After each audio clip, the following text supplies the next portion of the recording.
Hindi alam kung saan nagsimula, kung paano nagmula. Ngunit ang alam natin ay siya ang nagsimula. Gawain ng Diyos dito sa lugar na lubos na pinagpala. Marahil nagulat ng ilan, nagtaka ang karamihan kung para saan ang mga tulang inilaan. Sa hapong ito'y magbibigay daan. Daan kung saan magbibigay sa atin ng kalinawan. Lugar kung saan tila ba'y walang kasiguraduhan.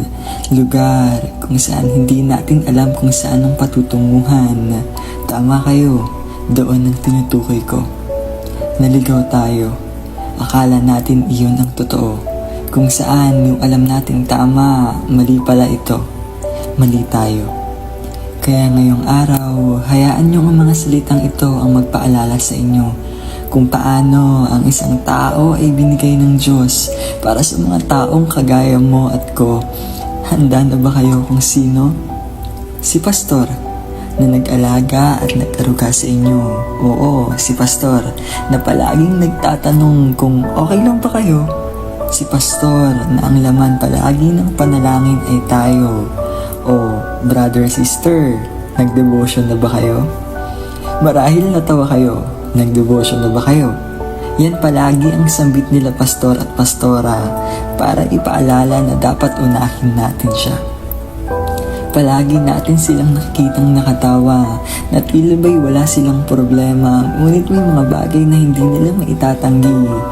Tao din sila kagaya ng nakararami. Sa likod ng bawat tawa at ngiti, may lungkot ding namumutawi. Sa mga tuhod at kamang may patak ng luha, sa Diyos lamang nila nasasabi, pagod na ako. Kung titignan, nakakapagod nga naman. Ikaw na ang preacher, ikaw pa ang washer. Nakakapagod nga namang isipin na parang wala lang sa ilan ang mga sakripisyo na inilaan.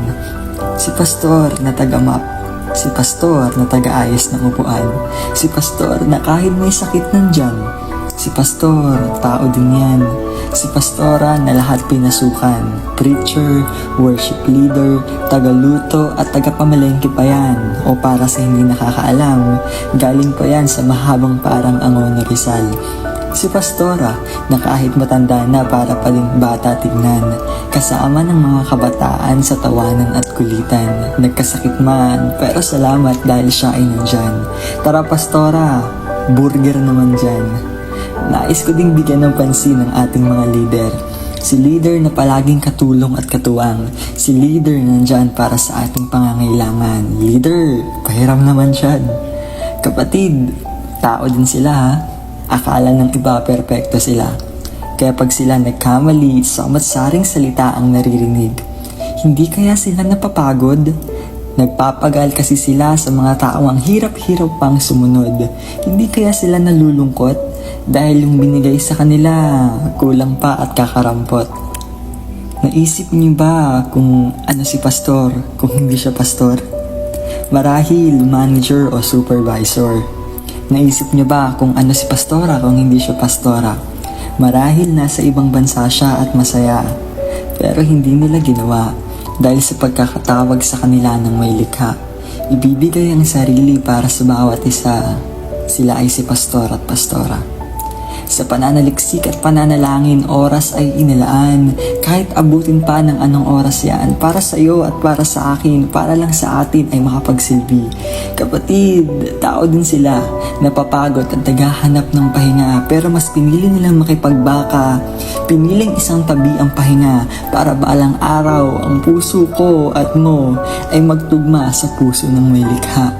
Kaya mga kapatid, chosen generation of Jesus, tayo ay tumayo at sabihin, maraming salamat aming mga pastor at pastora. Thank you, Pastor. Thank you, Pastors. Thank you, pastors. Thank you, pastors. Thank you, pastors. Thank you, pastors. Thank you, pastors. Maraming salamat po, Pastors.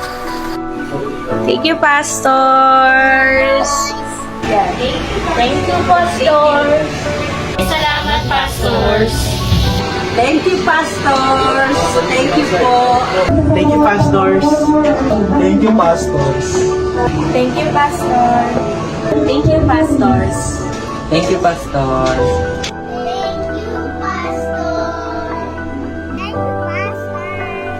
Pastor.